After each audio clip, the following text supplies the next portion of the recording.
آج ایوان میں اسپیکر اور ڈپٹی اسپیکر کے انتخاب کا عمل ہوا۔ سردار ایاز صادق جو ہیں انہوں نے نئے اسپیکر کی حیثیت سے منصب سنبھالا۔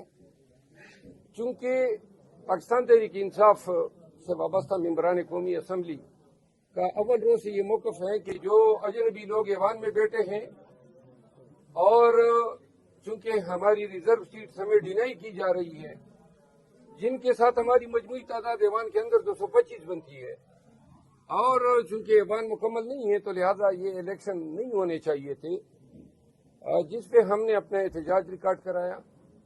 اور پی ایم ایل این کے لیڈر نواز شریف اور شہباز شریف جب آئے تو ایک تو چونکہ آپ دیکھ رہے ہیں یہ لوگ مینڈیٹ چور ہیں اور اسی چوری سے خائف ہو کے ان کی آواز میں نہ گنگرج ہیں نہ یہ کوئی ریزسٹ کر پا رہے ہیں، خاموشی سے دب کے بیٹھے ہیں۔ تو لہذا آج ہم نے ان کو آئینے میں ان کا چہرہ دکھایا اور بوٹ ان کے سامنے لہرایا۔ ضیاء الحق کی سرپرستی میں یہ خاندان جو ہے سیاست میں آیا، اور ابھی تک ان کے عادات اور خصائل میں وہی چیزیں ہیں۔ آج بھی ہم نے ایوان میں کہا کہ ایوان، جب اسپیکر نے یہ کہا کہ ایوان جو ہے یہ سب سے مقتدر فورم ہے، تو میں نے اس پہ اٹھ کے کہا کہ کاش یہ مقتدر وہ تھا، کیونکہ جو لوگ ایوان میں جیلی طور پہ الیکٹ ہو کے آ سکتے ہیں اور اجنبی ہیں، ایم این اے بن کے بیٹھے ہیں، جنہوں نے ان کو بنایا ہے، اس سے مقتدر کوئی نہیں ہو سکتے ہیں۔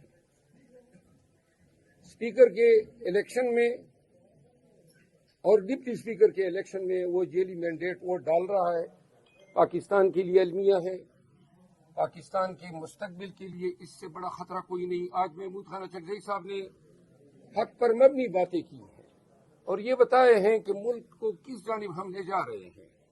جب تک ملک کی تمام سیاسی قوتیں بشمول P M L N People Party اور تمام وہ پارٹیاں جو آج ایوان میں ہیں وہ گول میز کانفرنس نہ کر لیں اور قرآن کریم کو درمیان میں رکھ کے یہ فیصلہ نہ کریں کہ ہم کر کیا رہے ہیں اور کس کی خوشنودی کے لیے کر رہے ہیں۔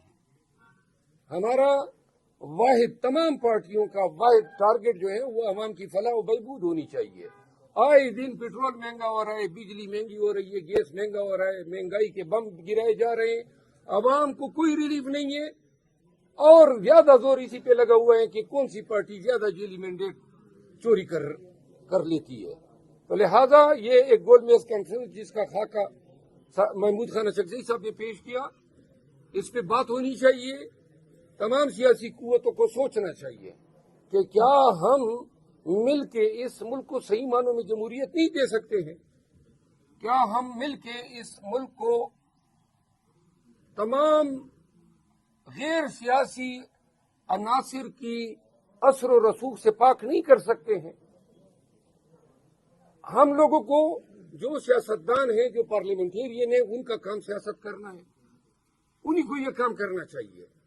عدالتوں کو انصاف سے، فوج کو اپنی ذمہ داریوں کے ساتھ، ہر ایک اپنے ریلیم میں رہ کے اپنے فرائض انجام دیں۔ یہ ایک دوسرے کے کام میں گھسنا، ٹانگ اڑانا، یہ ملک کے لیے روز بروز جو ہے خطرناک بنتا جا رہا ہے۔ عمران خان جو ہیں اور پاکستان تحریک انصاف کے دیگر لیڈرز، ان کی اہلیہ، خواتین پابند سلاسل ہیں۔ پوری قوم کو پتہ چل گیا ہے کہ کس طرح فاشزم پر مبنی عدالتی نظام کے ذریعے ان کو سزائیں دی جا رہی ہے، اور ایک ہفتے میں 3 سزائیں، اور ابھی پھر جو ہے القادر ٹرسٹ کیس میں نیا کیس مومنٹم پکڑتا جا رہا ہے تاکہ یہاں سے اگر رہائی ہو تو نئے سزا کا فیصلہ تیار رہے۔ لہذا عدالتوں کے نوک پلک درست کرنی ہے، سسٹم کو اوورال کرنا ہے، ایوان کو، سیاست کو نان ایکٹر کے اثر و رسوخ سے پاک کرنا ہے۔ اسی میں پاکستان کا مستقبل پنہاں ہے، اسی میں جمہوریت کی آبیاری ہونی ہے، اسی میں جو ہے پاکستان کا تابناک مستقبل پوشیدہ ہے۔ ہو چکی ہے۔ یہ بتائیے گا کہ پارلیمنٹ کا آج اسپیکر اور ڈپٹی اسپیکر والا انتخابی والا انتخاب ہو گیا، کل قائد اعظم کا میٹنگ ہوگا، تو کیا یہ جو کچھ ہو رہا ہے اس کے اوپر کچھ قانون سازی میں بھی آپ حصہ لیں گے؟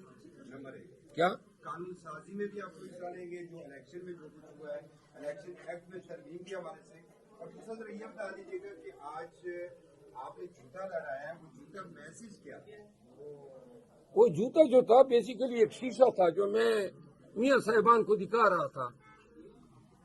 یہ جوتا نہیں تھا، یہ اس جوتے کی پیداوار ہے جو ضیاء الحق پہنا کرتا تھا۔